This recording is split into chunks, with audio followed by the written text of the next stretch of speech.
I'm Daniele Fontanelli. I'm from the Department of Industrial Engineering of University of Trento, Italy, where I do my research and my teaching on statistical signal processing and estimation. And I work with basically in the field of smart grids for estimation of the state of the network, or to estimate the signals coming from phasor measurement unit.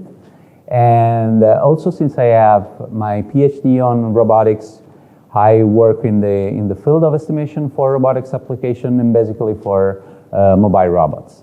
So in this tutorial, I will explain some of the technique on the most popular problems of estimation for mobile robots.